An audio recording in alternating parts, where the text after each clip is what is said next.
এখন তো চলছে চারিদিকে বিয়ের মরশুম, আর বিনা ইনভিটেশনে বিয়ে বাড়িতে ঢুকে পেট ভরে ভুরিভোজ করে আসার অভ্যাসটা কিন্তু আমার আর গেল না। তাই তো আবারও বিনা ইনভিটেশনে চলে গিয়েছিলাম দমদম নাগের বাজারে একটা গ্র্যান্ড বিয়ের অনুষ্ঠানে। আর ভেতরে ঢুকে জানতে পারলাম অনুষ্ঠানের দায়িত্বে রয়েছেন মিডাস ক্যাটারিং সার্ভিস। যাই হোক, অনেক তো হলো ইন্ট্রো, তবে বিয়ে বাড়িতে এসছি আর তাদের মুখরোচক স্টার্টার্স ট্রাই করব না তা কি কোনোদিনও হয়? তাদের এরকম গরম গরম মুখরোচক স্টার্টার্স আর সাথে এরকম দারুণ একটা ভারের চা, ব্যাপারটা তো জাস্ট জমে উঠেছিল। And about the test and quality, দুটোই জাস্ট টপ নচ ছিল। স্টার্টার্স এর পাশাপাশি ছিল তাদের দারুণ দারুণ ফ্লেভারস এর মকটেল কাউন্টার। স্টার্টার্স আর মকটেলস ট্রাই করার পর আর একদম টাইম ওয়েস্ট না করে সোজা চলে গেছিলাম মেন কোর্সের দিক, যেখানে ছিল বোথ ভেজ আর নন ভেজ সেকশন। আর নন ভেজ সেকশনে ছিল রুমালি রুটি, চিকেন ভর্তা, ফিশ কোলবার্ট, স্টিমড রাইস, এরকম বড় বড় সাইজের গলদা চিংড়ি, আর একদম লাস্টে আমার most favourite khuska pulao with mutton rogan josh.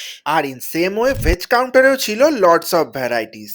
আর একদম শেষে একদম লাস্ট পাতে ছিল এরকম ফ্রুট চাটনি, পাপড়, পাটি সাপটা আর গোলাপ জামুন। আর এনাদের খাবারের টেস্ট অ্যান্ড কোয়ালিটি তো আমার জাস্ট দুর্দান্ত লেগেছে। তো এবার থেকে নিজেদের ওয়েডিং বা ইভেন্টস এর জন্য এনাদের কন্ট্যাক্ট করতে হলে connect with the given number and do check caption for more details.